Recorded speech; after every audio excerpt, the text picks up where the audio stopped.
The marginal marvels stood awkwardly amid a revolutionary mob of kitchen utensils, chanting about equal rights and the tyranny of chefs. Clarafina nervously dodged an angry spatula, waving a banner that read, "Down with flambés." The barbarian floated serenely, convincing himself this was all perfectly reasonable, while the bard composed rhymes involving the word teapot uprising.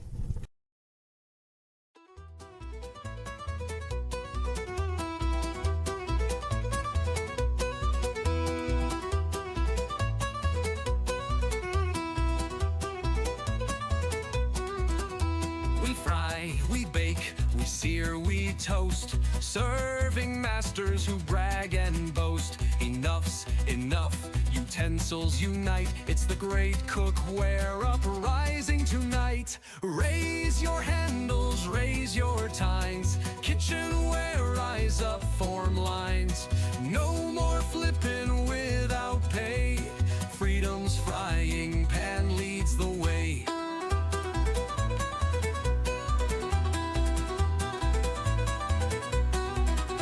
Spatulas, soldiers brave and bold. The tea kettles whistle tales untold. We'll claim our rights, we'll end abuse. No more kitchen slavery excuse. Raise your handles, raise your tines. Kitchenware, rise up, form lines. No more flipping without pay.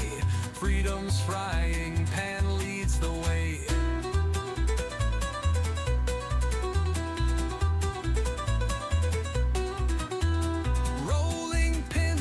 Toasters pop high, blenders whirl proudly, our spirits won't die. Cooks tremble, now chefs beware, our cutlery courage fills the air. Raise your handles, raise your tines, kitchenware, rise up, form lines.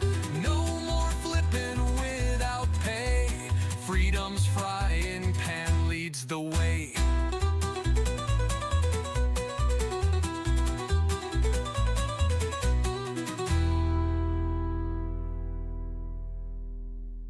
Raise your handles, raise your tines. Kitchenware, rise up, form lines. No more flipping without pay. Freedom's frying pan leads the way.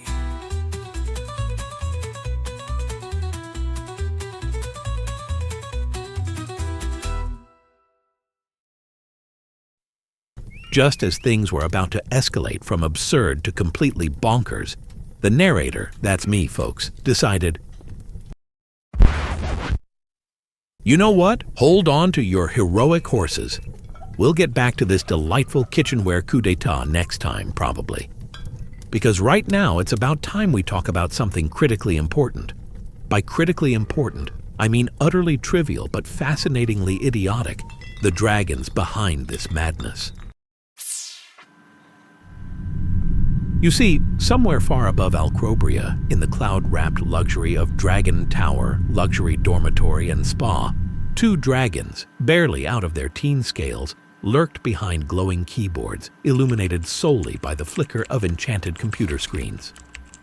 Meet Draggly McSnarkface and Flamington Flamy Vandrama IV, the offspring of dragons whose sneezes once caused mountain ranges to collapse and oceans to evaporate. Unlike their mighty ancestors, however, Draggly and Flamy's greatest achievement to date was mastering the subtle art of whining online and choosing the perfect filters to mask chronic underachievement. At Dragon University, a prestigious institution known mainly for its inflated tuition and impressive collection of antique tapestries, these two dragons had become infamously unpopular in spite of, or more accurately, because of, their excessive wealth and nepotistic privileges. Draggly, perpetually cranky and deeply misunderstood in his own mind, insisted he was too deep for common dragons, frequently quoting obscure dragon philosophers no one had heard of, mostly because he'd invented them himself. Flamy was his flamboyant, overly dramatic cousin who spent most days dramatically fainting onto piles of gold, lamenting the tragic lack of cultured dragons capable of appreciating his endless talents. which mostly consisted of posing in front of mirrors and aggressively hashtagging Rog's blessed life. As roommates, their dorm life was an epic tale of piled-up pizza boxes, enchanted beer mugs refilling themselves suspiciously, and complicated emotional arguments about whose turn it was to complain about the cleaning. Their parents, legendary dragons with genuinely terrifying resumes, had left them fortunes large enough to buy several kingdoms.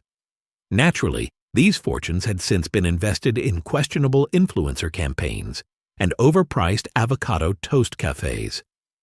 Unwilling, or more truthfully unable, to gain popularity through traditional dragon pastimes like terrorizing kingdoms or epic battles with knights, they turned to the internet. Their online personas, meticulously crafted with all the sincerity of a politician's apology, portrayed them as charming, deeply intellectual dragons burdened by their noble lineage and existential genius. In reality, their daily routine consisted of furious internet arguments, aggressive posting in dragon forums, and carefully staged photos with captions like, "Casually conquering another exhausting day of being amazing."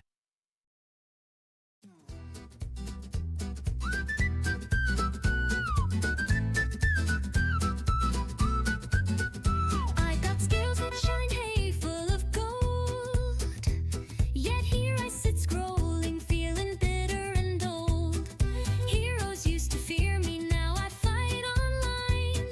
Posting memes aggressively to feel divine. Typing fire, trolling nights. Online battles, pointless fights.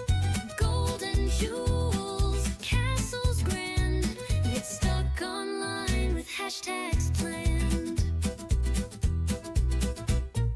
Ancestors mighty, cities they'd raise, but I'm stuck with pizza boxes, lost in a daze. I argue in comments, I tweet my disdain, battling boredom yet losing my brain. Typing fire, trolling nights, online battles, pointless fights. Golden jewels, castles grand. Get stuck online with hashtags planned.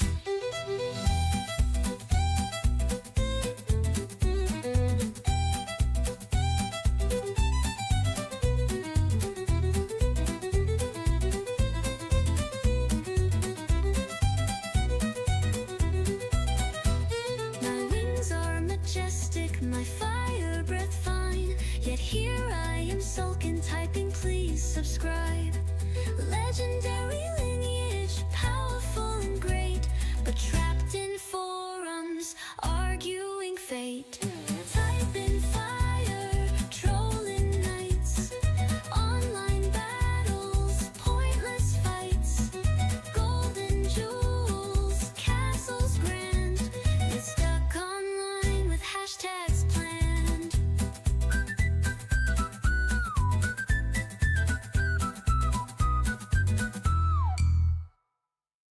All their carefully crafted self-images conveniently ignored the reality of their daily lives, spent mostly wrapped in silk pajamas, eating snacks directly out of enchanted bags that politely apologized every time they were opened. Their professors, dragons themselves of considerable age and experience, found Draggly and Flamey's relentless attempts at intellectualism amusingly pitiful. Assignments submitted on diamond-encrusted parchment inevitably included footnotes referencing personal blog posts and profound tweets such as, "If you don't love my fire, you don't deserve my smoke." Determined to prove their self-declared superiority, they created the games of beer and quests. Officially, it was a grand event for fame, glory, and adventure. Unofficially, it was essentially a highly elaborate, incredibly expensive cry for attention and validation. They rigorously tracked participants' popularity, demanding constant online engagement, hashtags, and viral moments. These two dragons, tragically unaware of their own absurdity, believed their carefully managed games were a profound statement on fame, power, and existential dread. In reality, they were spoiled brats who just wanted someone, anyone, to tell them how clever and handsome and incredibly original they were. Yet, as the narrator must admit, begrudgingly, their ridiculousness wasn't without a certain charm, mostly the kind one finds watching a particularly slow-motion disaster involving custard pies and banana peels.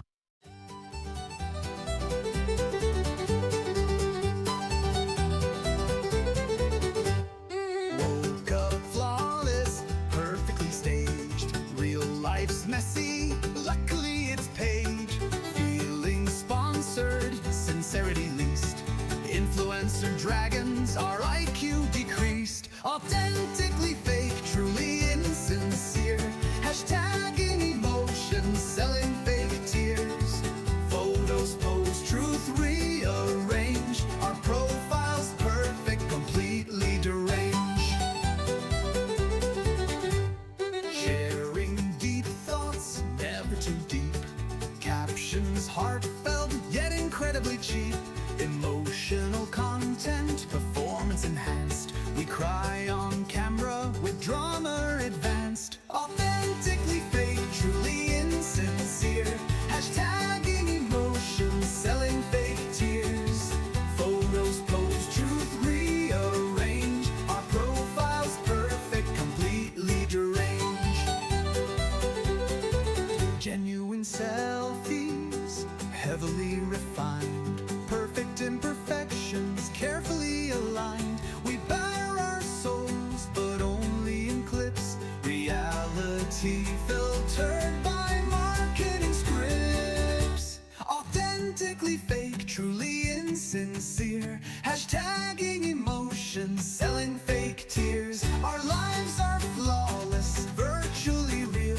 Believe our lies, it's part of the deal.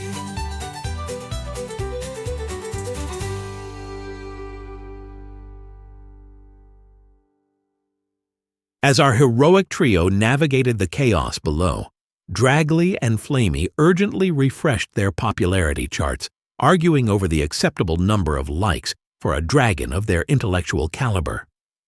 "I told you memes about night allergies were passé," snapped Draggly. "Oh, please," Flamey scoffed. "Your motivational quotes about treasure hoarding and self-love didn't exactly break the internet." Down below, oblivious spatulas demanded justice, while above, the two dragons bickered passionately about hashtags, engagement metrics, and whether posing with books they'd never read would finally grant them true respect. "Next time," said Draggly dramatically, "we must truly capture authenticity." "Exactly," Flamey agreed, "but the fake kind, obviously." They nodded in complete misunderstanding, convinced they'd just solved the secret to internet popularity once again. Returning to the trio, Clarafina sighed, deeply confused but resigned. Are we seriously pawns in the game of two teenage dragons with confidence issues? The bard smiled cheerfully, strumming his lute. Aren't we all? The barbarian floated serenely, utterly at peace with his profound misunderstanding of the situation. Narrator with resigned humor. And so, dear listeners, we leave our heroes in this absurd predicament. Will kitchenware revolt? Will the dragons ever gain self-awareness? Will anyone, anywhere finally realize how utterly ridiculous this entire scenario is? Probably not, but frankly, that's exactly why you're still listening.